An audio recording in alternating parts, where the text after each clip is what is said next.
Every review I saw said that DJI Osmo 360 was amazing.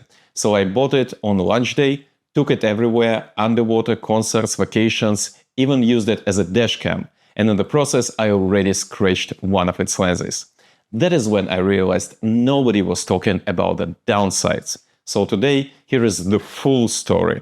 The good and the bad. Hi, my name is Nick, this is Technic Studio, and on this channel I do honest and sponsored reviews. Let's get into it.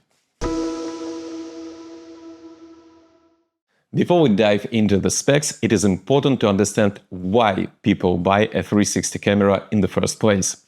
For 99% of us, it boils down to two things: ease of use and the ability to get more creative shots. First, ease of use. The promise of a 360 camera is brilliant. Just hit record and don't worry about framing. You can capture everything and reframe your shot later in the edit. This means you can focus on the action itself, be more present, and actually enjoy the moment. Like here, going down a water slide with my kid. I just attached the camera, pressed record, and forgot about it. No distractions, just fun. Or here, on my family bike, a street artist started performing on my right. With a normal camera, I would have to stop, turn the camera, and by the time I was ready, the moment would be over. With this, I just kept going and reframed the shot later. No time lost. And that is the main appeal. But if it sounds too good to be true, you're not wrong. That fix-it-in-post approach means the editing software becomes just as important as the camera itself. A great camera with an awful software is still a bad product. The second point is creativity. Because these cameras see everything, are waterproof and durable, you can get some incredibly unique shots. The only limit is your imagination. But a little help from the manufacturer with tutorials and pre-built shot ideas is always a plus. Okay, with that foundation laid, let's take a closer look at the DJI Osmo 360. DJI has a reputation for building incredible drones, and over the last few years, they have branched out into gimbals, mics, action cameras, and even e-bikes. The Osmo 360 is a brand new category for them, and that is important to remember because it explains a lot of the camera's imperfections. Let's talk about design. The design of Osmo 360 is clean and simple. The body is made of matte, non-slippery plastic that feels robust, offers a secure grip, and doesn't attract fingerprints. At 180 grams, it is reasonably light. On the front, you've got a DJI logo and a status LED. On the back, there is a bright, responsive touchscreen that is perfectly usable even in direct sunlight. Below that, two buttons, a round one for quick recording and a square one for toggle between lens views. On one side, a latch reveals the USB-C port and power button. On the other, a second latch covers the battery and microSD card slot. I really like this lock-in latch design. It prevents accidental opening, which is a great touch. The bottom has a thread for tripods and of course DJI's magnetic mounting system for quickly attaching and detaching the cameras. But the most prominent features are obviously the two massive fisheye lenses. And this is where we hit our very first major drawback. These lenses are not user-replaceable. Think about it. A 360 camera, by its very nature, has two lenses protruding from the body. When you drop it, 9 times out of 10, it's going to land directly on one of them. Scratching or breaking a lens isn't just a possibility. It is practically something that will happen. My experience proves this. I was being careful, but a simple drop from about a meter high was enough to scratch one of my lenses. Now, DJI's repair service is reasonably priced, and it should take about 25 euros to change this lens. In terms of time, it should take about 2 to 5 days, which is not bad, and you don't even need to pay for a refresh program from DJI. But here is a problem. You buy this camera for vacations and adventures, places where you likely won't have immediate access to a DJI service center. Once that lens is scratched, your camera is useless for the rest of your trip. This is a huge miss. Insta360, for example, figured this out and offers user-replaceable lenses on their cameras. Why DJI doesn't do the same? That's a big question. Okay, so how does the footage actually look? In a word, it is good. This isn't surprising given DJI's experience with the tiny, powerful cameras in their drones. The camera shoots up to 8K at 50 frames per second in dual lens mode and up to 4K in 120 frames per second in single lens mode. The image is bright and colorful by default, and for more flexibility, in post you have the D-Lock M color profile. The dynamic range is solid and the built-in RockSteady stabilization works incredibly well. Check this out. This trail is uneven with a ton of bumps. With stabilization off, it's a mess.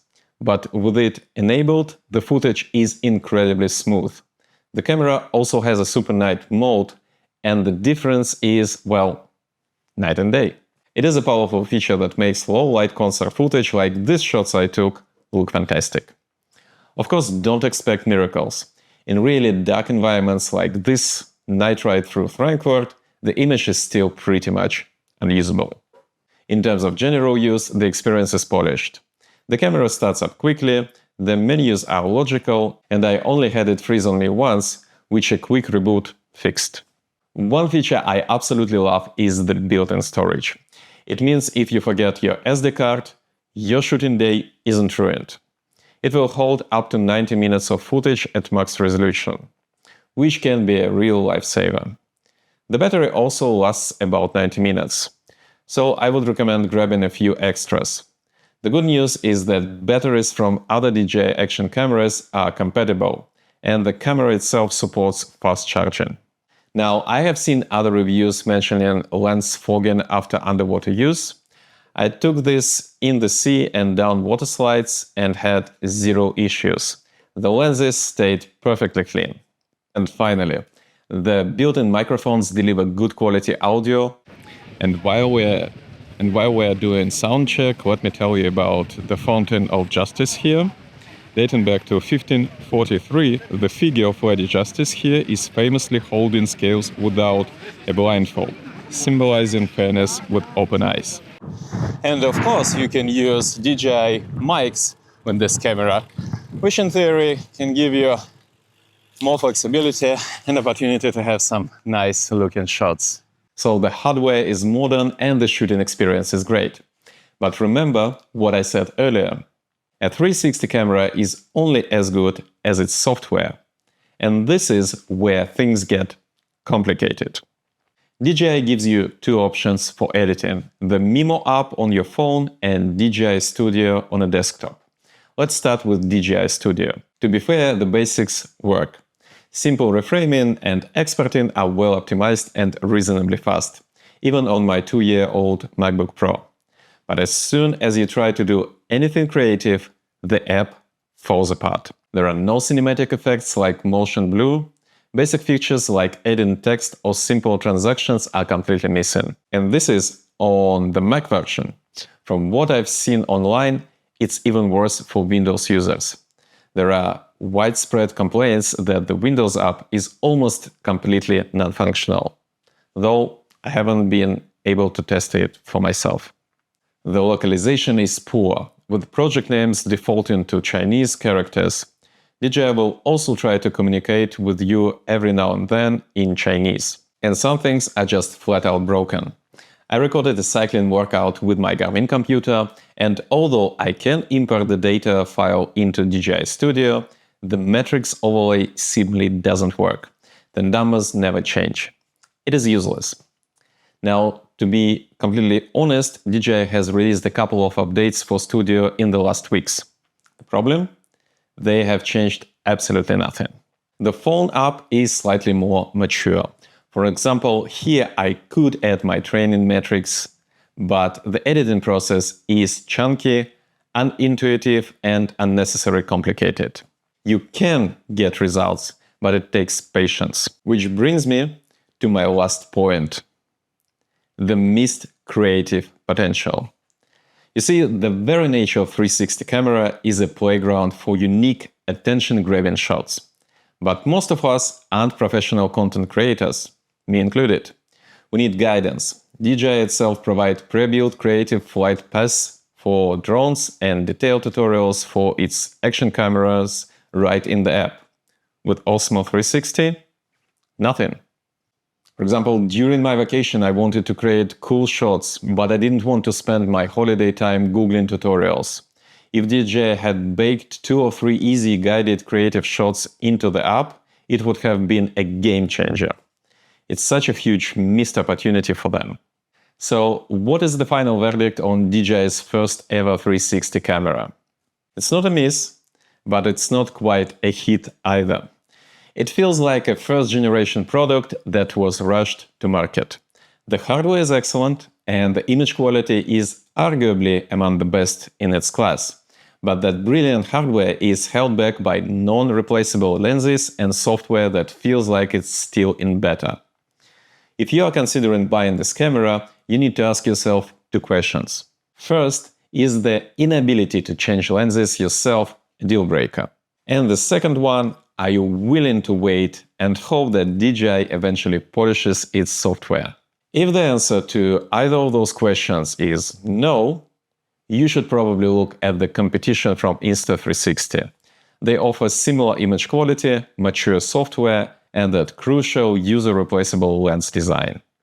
However, if you are already deep in the DJI ecosystem and value that slightly better image quality, the Osmo 360 could still be the right choice for you, provided you understand its current limitations. Thank you for watching. If you want more independent reviews like this one, please consider subscribing. If you found this video helpful, give it a like and let me know your thoughts on the DJI Osmo 360 in the comments below. I read all of them and do my best to reply. See you in the next one.